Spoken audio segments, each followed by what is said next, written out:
always think we let people come to our community, come to church, come to bouncy house Saturdays, come to the reunions, come to this and that, and walk around and take pictures with our babies and stuff. And we look like props. And we just gotta make sure that we exercise our power because the black vote is powerful and it can get people elected if we do it right.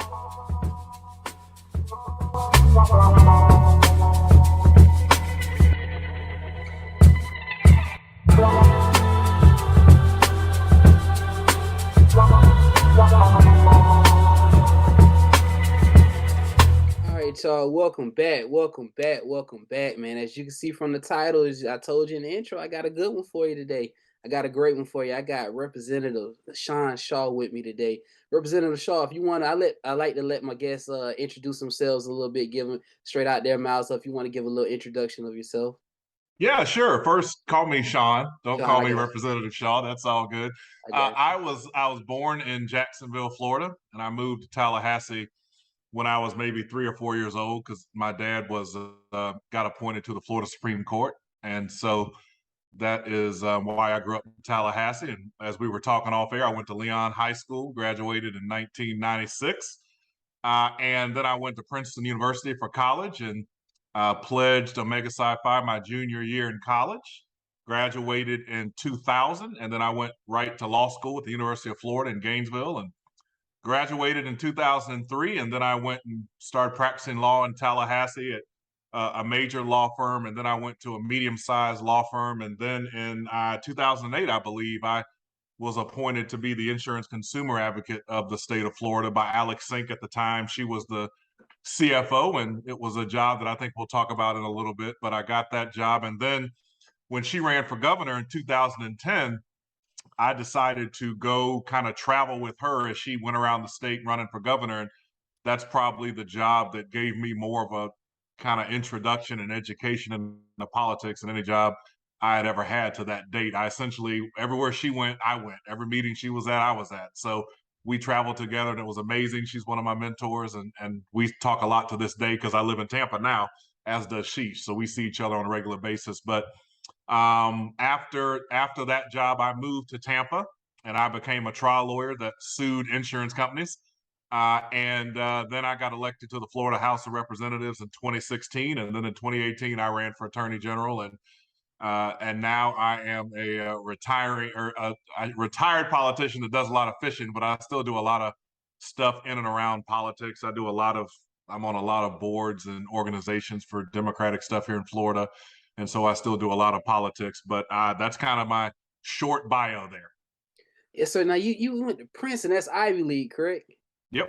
Yeah. How was that experience up there at Princeton, real quick? Well, it wasn't FAMU, I'll tell you that. So I'd always tell people like it was great if you knew what it was, right? If you didn't go there thinking it was Princeton A&M and you understood you were going to this PWI, then it was fine. Like I told you, I pledged there. They had, they had an active AFAM community. I was the president of the Black Men's Awareness Group at the time, which was the kind of black men there. And I met a lot of friends I have to this day, but it was you could imagine that it wasn't a lot of us, but I still had a good time and enjoyed it and met some long lasting friends. And if you were looking for people that kept it real, you would find them.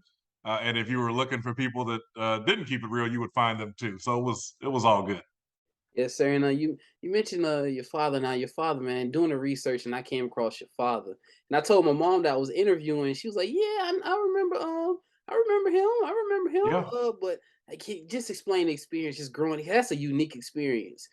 Not many It brothers was, and have. he, you know, he was just dad growing up. I knew that he was important, but when you're a little kid, you don't really it doesn't really register with you what's going on. I knew he was a judge, and so the older I got, the more important I understood he was. And then certainly when I got to college and law school, I realized what was going on there. He was on the court for Bush v. Gore when I was a senior in college.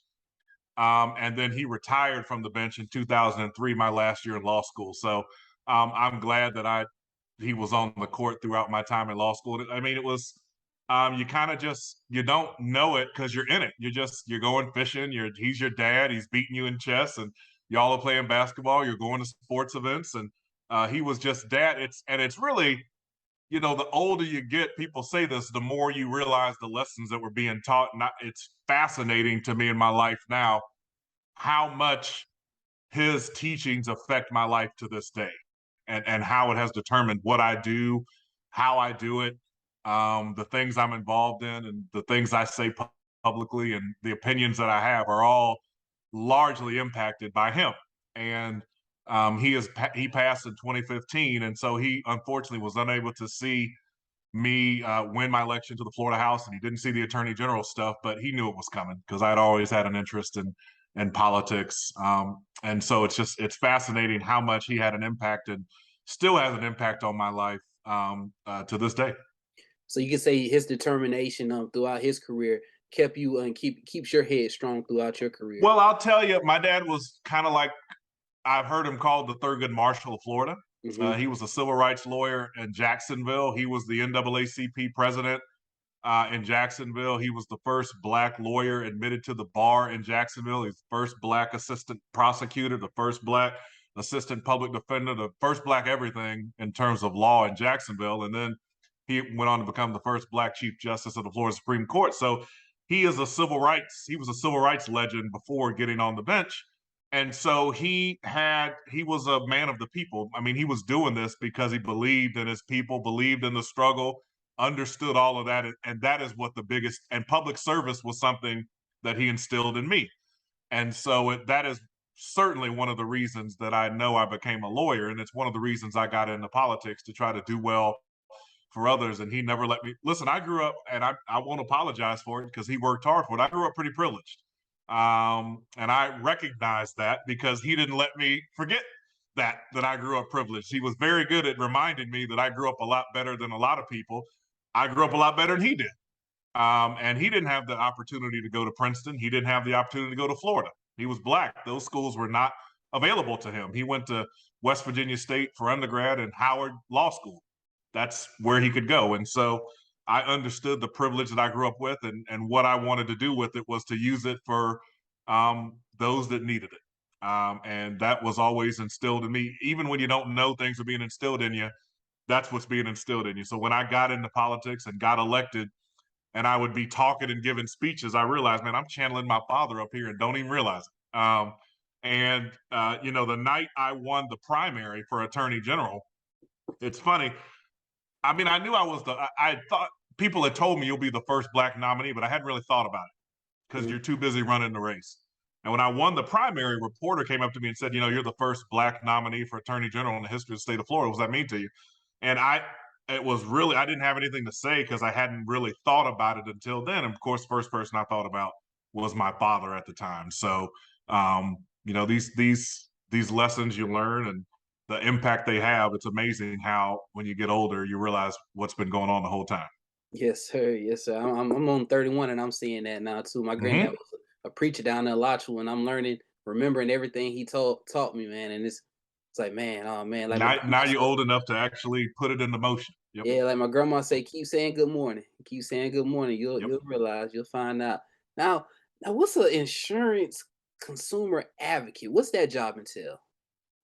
That was the first job I had in government. So essentially, that job, there's a statute in Florida that created that job, and that job is the person that looks out for insurance consumers and stands up against insurance companies on their behalf, goes to the legislature, advocates for insurance, tries to make sure consumers are looked out for, and has a staff to make sure that whatever's going around in Florida, people are paying attention to how it affects people, not just the companies, but people. And you go to rate hearings. There are hearings where companies go to be allowed to charge what they charge. And so it's funny, I got offered that job by Alex Sink. And when I hung up the phone, I had to call the first job I ever had in Tallahassee. I was a runner, errand boy for a little organization called Rogers Atkins Gunner Insurance Agency, and it's still around, and it's like the largest insurance agency in that area. And so there were two people there, Bill Gunner and Sam Rogers. They were my first bosses, wrote me college recommendation letters. They were just really impressed with me when I was there. And so I called him and I said, look, man, I got offered this job. I don't know nothing about insurance and I don't know what this job is, but what do you think? And they said, Sean, hang up the phone, accept the job, and we'll teach you everything you need to know about insurance. But you don't have no business. You don't have no business not accepting that job. It's a really prestigious job, and we'll figure out the insurance part later. So, the first couple of months in that job, I just would sit there and listen to people so they didn't know I didn't know nothing. But I studied a lot. I was smart enough not to open my mouth when I knew I didn't know what I was talking about. And it was a very high level job. I mean, I was meeting with the chief financial officer and the chief of staff and all these department heads, flying around the state, talking to people. It was a very front facing, high level job. And I was a supervisor for a staff of 10. So it was the first time and I was about your age, man. It was the first time I'd ever gotten all that kind of responsibility. And I just didn't want to mess it up. And so I mean, I think I performed how I needed to perform, and we did a good job, but it was hard. And that's when I testified before the legislature. I went to Congress on behalf of Floridians, and we did a lot of cool things because Alex Sink at the time empowered me to do it. So I gave a lot of talks around the state and went and talked to a lot of people. It also wasn't lost on me that I was probably the highest ranking Black person in her administration at the time. So I needed to, do the right things where that was concerned too. And so that was the first big time job that I had in politics that taught me a lot. Yes, sir. Now, what can you explain to the listeners? Like I told you in the beginning, I've been doing the digging in the ashtray and letting people know about what's going on in the housing problem and the insurance. Can you let the listeners know, just from your point of view, what's going on with the Florida and insurance with I housing? mean, you pay the highest property insurance in the country. That's the basic what's going on. Now the question is why. And so if you ask the insurance companies, they will tell you, well, there's all this fraud going on and lawyers suing us and yada yada. And you can tell what I feel about those excuses. And you also just heard about the job I just had where I represented consumers. So it shouldn't be a shock that I tell you that I don't believe everything insurance companies tell me just because they say it. So I would tell you that there needs to be limits on what they're allowed to charge. There need to be guide rails on who gets to be an insurance company in this state. And maybe if you do auto insurance, maybe you have to do homeowners insurance as well. A lot of big companies don't do homeowners insurance in Florida. They just offer auto and they don't want to deal with the other things we have going on here. And so I just, and the legislature consistently gives the insurance industry whatever they want because the insurance industry says, look, if you do X, Y, Z, we'll charge lower rates. And it never happens. I don't care what you give them. It never happens. One year it's sinkholes is the problem. We fixed that. Rates didn't go down. One year it's fraud and roofs is the problem. We fixed that. Rates ain't go down. One year it's claims and trial lawyers. We fixed that. Rates that we're still here with the highest rates. Maybe the insurance companies just charge too much damn money. Maybe that's actually what's going on. And we need some people in government, I think, that stick up for consumers and not insurance companies. And when I had that job, I got yelled at a lot because I took it serious and I was probably more pro-consumer than they were used to. And they often went to Alex Sink and yelled at her about me. But to her credit, she said, I'm not the insurance consumer advocate Sean is. And you need to deal with him. He has my utmost confidence. And it allowed us to do good things in that office. But I just think we got to look at the whole context of insurance in this state rather than what could we give the insurance companies if they promise to lower the rates, because they never do. And so when you go to buy a house and you haven't bought a house, when you haven't owned a house before, and you go to buy that house and they say, look, if you got a mortgage, you got to get property insurance. And you start looking around for property insurance and you're like, damn, that because if you're not used to paying it, like you don't know if you're renting or something else. But that first house you get, it is a chunk. And it's a bigger chunk depending on where you live. Tallahassee is probably a better place than if you lived in Tampa or Miami or anywhere that's close to the water because of hurricanes. It's outrageous. And it's one of the reasons Florida has the highest housing costs in the country. Property insurance, lack of affordable housing, high rents. All these are problems that we need to get under control rather than just talk about critical race theory and don't say gay like the governor likes to. Oh man, that's not. See, now we gonna get into it now. We seen what happened. I know I'm jumping around, but we saw what happened with Andrew Warren. And Hmm. what can just explain to listeners about that, man? Because that was just That's my good buddy, Andrew yeah, Warren. I'll tell you a story since podcasts always like these personal stories. yes, sir. Andrew Warren was running for a state attorney when I was running for the Florida House in 2016, and we were at a black church, and I had already won my primary, and I essentially was there for him. I brought him to the church, and we were doing doing how you do and go to these black churches. And the pastor, usually I'm better than this, but the pastor did 3 offerings. The first two I could control. The first two I got, and I ran out of money, and I wasn't paying attention. And the third offering is here, and everyone knows who I am, and everybody go look at you, So I asked Andrew Warren. I said, Andrew, man, I just ran out for the last offering here. Can you help me out? And Andrew Warren loudly, so that everyone around could hear. He's like, yeah, I got you. You look like you ran out of money, Sean. You ain't got no money for the collect. I mean, and all the old ladies turned around and started, Sean ain't got no money.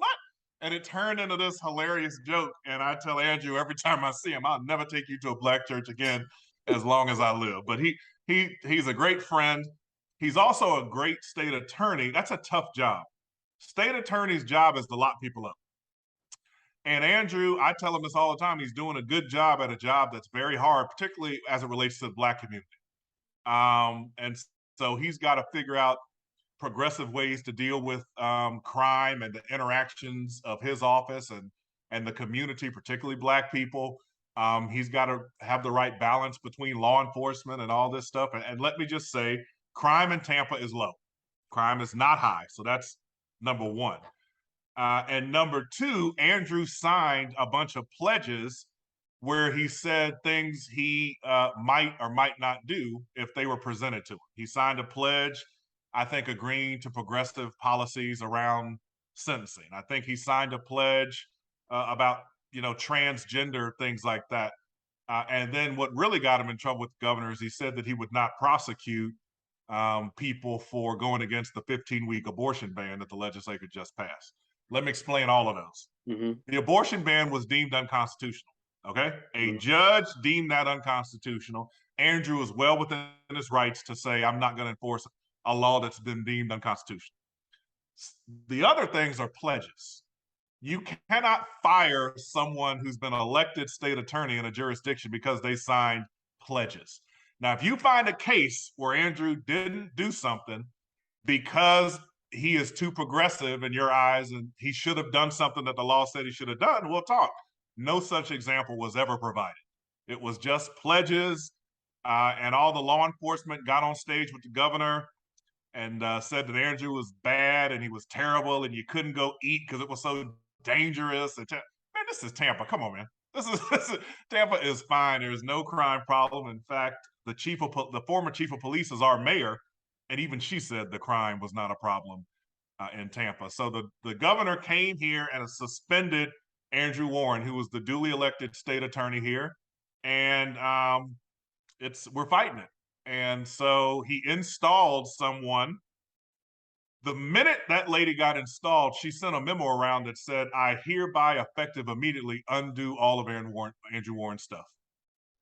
And so the memo was very clear that there's no longer is she going easy on mandatory minimums. No longer is she going easy on misdemeanors. We had a problem down here that if you were caught on a bike, you were accosted. If you were black on a bike, you would get arrested because a lot of the crime they said was being committed by black people on bikes. That program obviously is a problem and it was discontinued. Her memo suggests that she would like to reinstitute that program. So it's a problem, man. And let me also say Hillsborough County is a Democratic county. Andrew Warren got more votes than Ron DeSantis in Hillsborough County, and he's been elected twice. So Ron DeSantis came to a Democratic county and undid the election that we did twice for our state attorney because he thought he was too woke and too progressive. That's what happened in Hillsborough County. So listen, man, y'all got a monster on your hands. Ron DeSantis thinks he can kind of do whatever he wants, and it's a problem. That's why these elections matter. Now, Sean, you went against Ashley Moody, man. You went against her doing that same election DeSantis got in. Do you think it was like something that was already out that Florida's gonna stay this way? Because I mean, I don't know, man. I don't think so. You know that looking back on that race, it was closer to people. DeSantis might be the 100 pound or 1,000 pound gorilla now, but if you remember, he only beat Andrew Gillum by 30 some thousand votes. yeah, Um, in my race, and this also applies to Nikki Fried a little bit. And I'll talk about her race a little bit because she won. But Andrew Gillum and I took all the negative ads. I don't know if you remember during those times, but if it wasn't a negative Andrew Gillum ad, it was a negative Sean Shaw ad. That we are the ones that got all the negative ads, and so I think Nikki was able to do well because they didn't beat her up too much. They didn't have enough money to go after her, but they damn sure went after me, and they damn sure went after Ashley. My friends, we were playing a poker game in Tallahassee after the election, and they said, Sean, can we talk about the campaign? You over it? I was like, yeah, I'm over it, man. We playing poker. What's up? And they were like, you ain't never prosecuted nothing? I was like, what are you talking about? They were like, every Monday night football game, the only ad we saw was Sean Shaw ain't never been a prosecutor and he don't need to be attorney general. And they're like, we don't want to say that to you, but damn, man, and like it turned into a joke on me the rest of the night. But my problem was money. I raised $5 million. I think Ashley probably raised 12 to 15. And up until October, I was even or up in the polls with Ashley, but that's when I ran out of money. And so at the end, around the middle of October, you could see I lost a point a week in the polls because she was on TV and I was not. And you can see the power of TV and the power of money. When I had money to go at the same time, we were fine. But the minute I ran out of money, I was losing a point a week, and I ended up losing by 5 points, which is about how many weeks that I didn't have left on TV. So that was a function of money. The Andrew race, Florida is close. That's how Florida is. And Andrew, if he did anything, he certainly juiced up turnout on our side, but I think he also juiced up turnout on their side. I think a lot of people went to the polls for Andrew, and I think a lot of people went to the polls against Andrew. And so, um, the state's close. It always has been. All these governor races are close. Alex Sink was close. Charlie Crist was close. Andrew Gillum was the closest of all. Um, and you see what trajectory the country and the state's on. After 2018 was 2020, and look what you got. And so, it's rough. yeah. So let's talk about this AG race this year. Who's your candidate you're pushing for? So I am with Aramis Ayala. She is the former state attorney in Orlando, Osceola area. She was the first Black elected state attorney in the history of the state of Florida, which is a big deal. But most people will probably remember her because of what she said about the death penalty. And Aramis took a very strong position saying that she wasn't going to prosecute death penalty cases anymore. She wasn't going to look for the death penalty. She would go for life or 25 to life in prison. And if you know anything about me, and certainly if you know anything about my father, he was certainly anti-death penalty, as am I. And so it caught my attention when she did that, and it had an effect on me. She's also a tremendously talented Black woman in her own right. And so when she decided to run for attorney general, I told her I'd be with her, and here I am. So I think she'd make a great attorney general. I think, when I was running against Ashley, I think a lot of people, because I heard this, and some newspapers even said it, Ashley will be fine. She won't be like Pam Bondi. She's a nice lady. She's a former judge. She won't politicize the office. And here we are. She's worse than Pam Bondi. She's actually politicized the office even more than Pam Bondi did. And so I hope these newspapers remember what they did to not endorse me and hold Ashley to a high standard. So I think Aramis or whoever wins the nomination will be able to say, look, Ashley Moody's nuts, and here's what she's doing, and that's what I'm running against, rather than Ashley being able to say she's a nice person and doesn't want to politicize the office. But this is a tough. I'm not here to say this is going to be an easy cycle. This is going to be tough. This is going to be a very tough cycle, tougher than 18, of course, Mm-hmm. because you're running against incumbents now. In 18, everything was open. Me, Andrew, Jeremy Ring, and Nikki Fried, we were all running for open seats at the time. So, and if you remember, everyone was very excited. It was optimism, and so I hope we're getting there, but we're not it's certainly I don't feel the same sense of optimism that was going on then. But I hope people also understand that, listen, if DeSantis wins another term as governor, there's a very good chance he or Donald Trump will be the nominee for president, and then everybody got a problem. So the next nominee for the Republicans is going to be from Florida, whether it's Trump, whether it's DeSantis. So this is a very important election. Yes, sir. Now, it gets me about Ashton Wood about the January 6th stuff. I sit on that all. I'm like, man, how in the world is nothing happened? Nothing's gotten, just everything's just blown under. Just keep it moving. Yeah, I don't, I didn't like that the sentences weren't strong enough. People are now getting real time. People are getting 7 years and 6 years, and I'd like them to get more than that. But what bothers me about January 6th is that at the time, almost the entire country understood that's a problem. Like everybody condemned it universally, even Republicans. Like that should not have happened. And it wasn't 3 months later where Republicans started saying, oh, well, it was a little disagreement. It was a protest that got a little rowdy, wasn't a big deal. And here we are now where there are I think there's 8 Secretary of State candidates that are Republicans who all believe January 6th or that the election was stolen. 8 Republicans running to be their statewide elections official on the platform that Trump won the election and it was stolen. That ought to scare the shit out of y'all that they're going to be in charge of the elections in their states.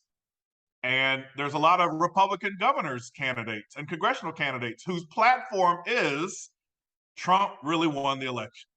That's where we are now. January 6th, when it happened, everyone condemned it. We're now in a place to win the Republican nomination. You got to agree with Trump and the big lie. And that's what's really scary. I thought that January 6th was kind of a line that people understood that's not where we go. That's too much. I don't care what your politics is, but I was wrong. And I'm really sad that I was wrong. so it's like I feel like if last year, if that happened, January 6th happened this year, we might have a different type of election coming around this time. But people forget. So like I asked somebody about the election. It was, oh, I totally forgot about.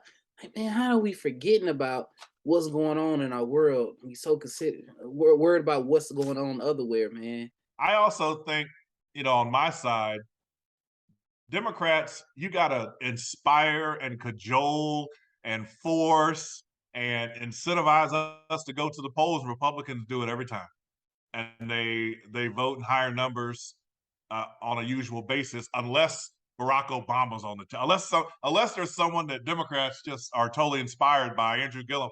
If that ain't on the ticket, like we're like, eh. And here we are with Roe v. Wade overturned, and that's why. It's because Republicans every time do their job at the polls, and they don't. After their primaries are over, they get themselves together and they do what they need to do. Democrats, we oftentimes takes us a long time to get the hurt feelings after the primary, and then we don't want to show up, and we need to be convinced that this person is progressive or not. All this kind of stuff that they don't do. Yeah. Hey man, that's it right there in a nutshell, right? That's words right there, man. Now Senator Shaw. Now this governor race. I saw that you're backing Charlie Crist with it. What's your stance with Charlie Crist on Charlie Crist? I met Charlie when I first became insurance consumer advocate. So that was about 2008. He was the governor at the time. Mm-hmm. And there was a huge controversy with State Farm. They were charging. State Farm said, if you don't allow us to charge more money, we're going to leave the state of Florida. And everyone was very nervous. They didn't want State Farm to leave. And the legislature was in special session to allow them to charge more. And Charlie Crist literally said, you should leave. You charge too much money anyway. Bye. And that was the first time I was like, wait a minute, I kind of like this guy. Who's this? This is the governor? Okay. And he's always been pro-consumer, which is something my political career has kind of been centered around, as being consumer first. And he has always been on the side of consumers versus insurance versus utilities and versus other big corporate interests. Even when he was a Republican, he was very pro-consumer. He also appoints Black judges. And it shouldn't be anyone surprised that that is an issue that I take very seriously. And he, prior to DeSantis appointing the lady he just appointed, let me just say that and be nice. The last black person on the Florida Supreme Court was Justice James Perry, and he was appointed by Charlie Crist. And at the time, Charlie was a Republican, and he got a lot of crap for appointing Justice Perry because people said he was too moderate and they should have appointed someone. He got a whole bunch of criticism from his side of the aisle for appointing Justice Perry, but he did it. And my father and I were in the building. That's why I remember so well. We were in the Supreme Court when that swearing in took place. So um, he showed me a lot of good things when he was a Republican. Since he's become a Democrat, there's nothing he's done that I have a problem with. I'm 100%. He has done everything you're supposed to do as a Democrat. He's taken all the right positions. And so if you're someone who believes you can't support someone that used to be a Republican under any circumstance, listen, fine. I ain't mad at you. That's a position you're entitled to take. Cool. It's not a position I take. I think politicians are allowed to evolve. I think politicians are allowed to say they made mistakes, allowed to say that I was somewhere before, I'm a different place now. And I've always been a fan of Charlie Crist, and I continue to be one. And that's why I endorse him, and I did it very early. He is someone who I believe is authentic. He's pro people. And other than Bill Clinton, he's the best retail politician I've ever been around in my life. So he's someone that I was very comfortable endorsing. Now, Sean, I don't know if you saw this. I don't know if you saw that article that I sent you. The question that the listener posed. I did, but I don't remember. I opened it at the time, but I don't I remember got you. I know it's on the weekend. But he wanted to know, like, with this, as far as with the funding for the colleges. What if we went to where colleges would, they will basically admit people in, and they'll pay the tuition, and then but it'll be a tax break on it. It'll be a tax write-off. So the parents and, like, say, a business will work together and give that student, almost like the NIL that's going on, and give that student a scholarship, and that business would get a tax break. Even if you got a mom and pop business that has a little bit of money, wants to pay for it, they'll be able to do that. But that'll get rid of some of the loans and stuff that people are taking out, like with the Stafford loans and things like that. No, I love that idea. We charge way too much money for people to go to college in this country, and this is an area I think the president needs to kind of get himself together and forgive a large portion of these loans. I think it's an easy thing to do, but he doesn't seem to want to do it. But that's another podcast. But I think we charge too much money in this state to go to our state universities, and we got to do something to fix that. It needs to be available to more people. Education shouldn't be for the highest bidder. It's they've tried to make it better in terms of in-state tuition and those sorts of things, but still, I like your idea of some sort of tax incentive, whether it's business or personal, even to if you send someone to school. I know is it called Best and Brightest or whatever the one is if you buy when your kid's born, essentially, if you invest in it I at the don't know if they time, changed I it. It was know that Bright by the time they Futures. grow up, yeah, bright futures. I know that um, I'd like to see more money invested in bright futures because I know if you get one, listen, if I had a kid tomorrow, one of the first things I would do is that because I know how good that is. But I'm all for anything that lowers the burden for people that are trying to go to college in the state. It's way too high. Yes, sir. And I'm doing some more research. I found out about people over profit. If you want to let the listeners know Hmm. about your business. Yeah, People Organization. Over Profits is the organization I started after the Attorney General's race because I wanted to have an organization to help Democrats raise money to take positions on things. One of the first things we did was, if you remember, I think it was 2020, jungle primaries was a proposed constitutional amendment, and jungle primaries essentially means that the top two vote getters, regardless of party, advance to the general election. There's no Republican, there's no Democrat. The top two vote getters, period, advance. Which means in the governor's race, it would have been Ron DeSantis versus Adam Putnam. Mm-mm. And so jungle primaries is a great thing in California. Uh-huh. It's a great thing where there's other sorts of diversity and other sorts of backgrounds. But in Florida, we kind of did the research that it was going to be very bad for Black people and very bad for progressive candidates to get out of those top tier of voters. And so we came out against it. In fact, we kind of led the coalition against it and raised a bunch of money and beat it. And so Jungle Primaries lost, and I'm glad it lost because I thought it would have been a really bad thing. But I started the organization to do things like that, and I do other ballot initiatives. I think we're going to do some voting rights amendments here maybe in 2024, and do take some other positions on issues that I care about, voting issues and other things. And again, really, I raise a lot of money to help a lot of Democratic candidates. So I think that in those 2020, 2021, I believe my organization was the largest funder of Democratic causes in the state. And that's kind of what I want us to be doing. It costs money to win elections, and until they fix the campaign finance laws and you don't have to raise all this money to win elections, I'm going to be raising money to try to help Democratic causes. And I didn't know nothing about jungle primaries. I about the redistrict. That's almost hand in hand with the redistricting. They It was bad, and a lot. Listen, when I got involved, the League of Women Voters had endorsed it, and there was another organization thinking about it, at the ACLU or something. And I got involved, and I had to call the heads of some organizations and say, yeah. "Look, this is really bad for Black people. I just want to warn you. This is about to be the only thing I do for the next year, and I believe this is very bad for Black people, and I'm going to tell." People that I talk to that organizations shouldn't be supporting stuff that's bad for Black people. So to their credit, the League of Women Voters rescinded their endorsement of jungle primaries. The newspapers all came out against it, and the NAACP and the Urban League. This was in the middle of COVID, so I was just doing a ton of Zooms all the time.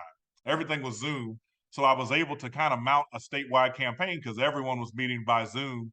And so we got around to, I mean, I spoke to lots of NAACP groups, lots of grassroots organizations, lots of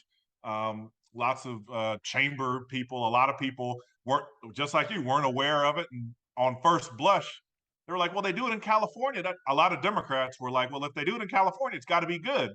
And so I had to show the data of why it wouldn't be good in Florida and why it would be a problem. You found your spot. I think, Sean.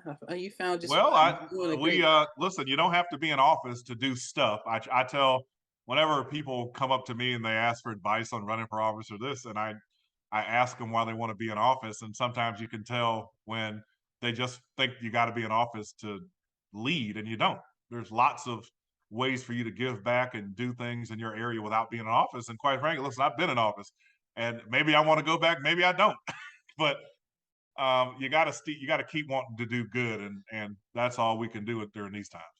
Yes, sir. And before we get off, if you have any other candidates around the state, if you want to just give Hey, them a shout I'm out, let glad us you know. asked. I'm gonna tell you, there's only been three Black governors in the history of this country: Douglas Wilder, David Patterson, and man, I'm blanking on the other one. But there's only been three.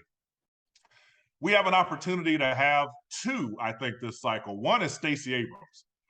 Everyone is aware of Stacey and how much of a star she is and who she is.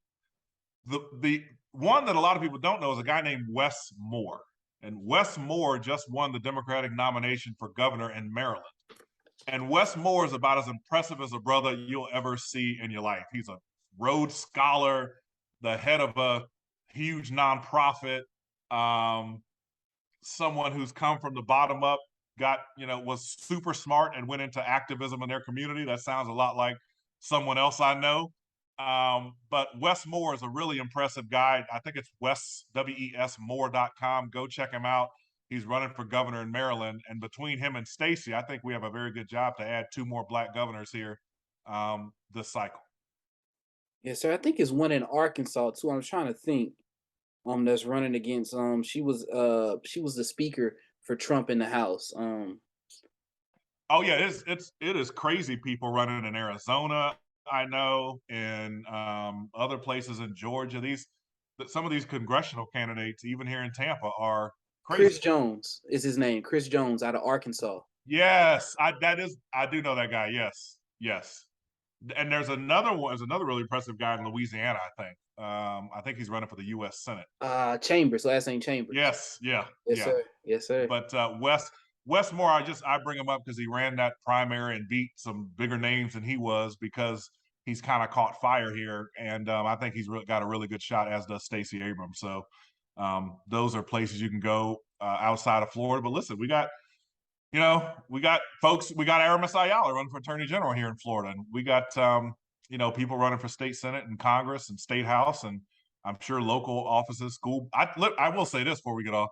So I moderate a lot of debates, and I do these things. I guess that's what you do when you're a retired politician. They call you to moderate debates. That's when you know you're getting old.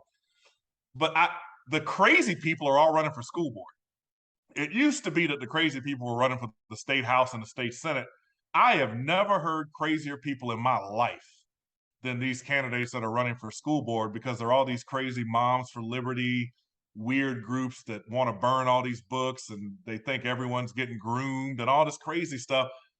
Pay attention to your school board races, because y'all go mess around and let these people get into office, and they're going to ban every book that has the word black or brown in it, including math books. And it's just going to be really concerning. So watch your school board races. Sean, I've been trying to tell people about the pork chop gang back in the day, and what they did in Florida, throwing out books, Zora Neale Hurston books, just throwing them out and taking them out of libraries. And it's the same thing right there. And it was right there in Osceola in Jefferson County, and they were still right here doing the same thing, man. Yeah, the Panhandle used to be where all the power was at one time. Yep, yes, sir. Yes, sir. But I appreciate you, Sean, for coming on. If you want to, No, of course. if you want to let the listeners know where they can follow you out on social media. Yeah, what am I at? SSHAWFL on Instagram and Twitter. And sometimes when I'm not as active on Twitter as I should, but when something makes me mad, you can tell when I'm mad, because I do about 7 to 10 posts on it right then and that night. And so you can tell when I'm mad. But, I got to, Black folks aren't wrong when they say this, particularly young Black people, that, voting ain't doing nothing. And I don't know why y'all keep telling me to vote, blah, blah, blah, blah. And I just try to tell people, voting is the first thing you got to do. That's like the bare minimum. After you vote, then we can go raise hell. Like, then we can go protest. Then we can hold our elected officials accountable. Then we can do all the things you think we need to do in rabble rouse. But you have to vote on top of that. You can't not vote and want to be an activist in the community because you don't want to be, quote, involved in politics, unquote. Well, politics is involved in you, whether you vote or not. And so someone gonna win the election. Someone's gonna be passing laws on your behalf. Somebody gonna be president of the United States, whether you vote or not. You have to vote, and then we can go do whatever else we need to do. And that's a message I try to give, especially to young Black people, because they're so disenchanted with the party system, and they think the Democrats ain't listening and the Republicans ain't listening. You know what? Fine. You can complain about all of them. Democrats ain't perfect either. I'd complain about them on my radio show all the time. But you got to vote for somebody. You got to be involved in the process, because the crazy people that stormed the Capitol on January 6th, I bet they vote every time. I bet they voted every single damn election. And if you want those people to determine who our leaders are while you sit on the sidelines and yell and scream about everybody and just complain, we can't do that. You got to vote first. Then we could take the next step, which is whatever we need to do to be active in the community, to stand up for the rights of our people, to make sure they're educated on these issues and on these politicians, and hold politicians accountable. You know what I mean? I tell my people, we let everybody in the church, and we shouldn't. Everybody don't get to talk in the church and come to the pulpit, right? If I see you at election time and that's the only time I see you, then I think we need to have a pastor say, you're not doing enough. If the only times we see you is election time, we need to see you when you're coming to tell the people what's going on. You need to see you when you're telling the people what you're doing in office. We need to see you when you're asking the people what they think on certain issues. We need to see you, show up all the time, not just when it's time for election season. And I always think we let people come to our community, come to church, come to Bouncy House Saturdays, come to the reunions, come to this and that, walk around and take pictures with our babies and stuff. And we look like props. And we just gotta make sure that we exercise our power, because the Black vote is powerful, and it can get people elected if we do it right. So, man, I appreciate you. Keep doing this and keep educating people, and I love it. I appreciate it. I got to, Sean. I got to. If you want to, what song you want to end the episode off with? Any song you want, I got you. Get up, get out, and get something. Hey, Outcast, I got you. We got to get up and vote. When Andre 3000 said ain't nobody running but crackers, that's a little much, but it's a good song nonetheless. Yeah, Sean, I appreciate you, man. That's another great episode of Smoke Screen Podcast. Sean, boy, I appreciate you, man. I appreciate you, brother. Thank you for having me. Listen, call me after the election. We'll come on and do a post-election thing too, brother, if you want. Yes, sir. I got you. I got you. You have a good evening. You too, man. Thank you, brother. Yes, sir. No problem. I'll send it over to you too. I email you the video. Yeah, shoot it and I'll post. Yes, sir. Have a good evening. Yes, all sir. Right, man. Thank you. All right, man.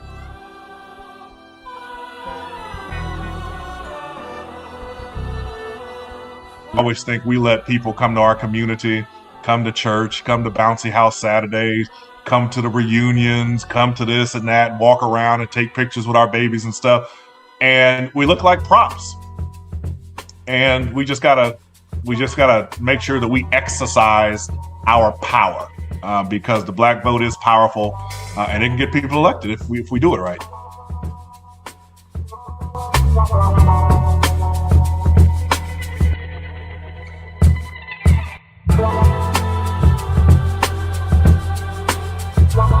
Wow.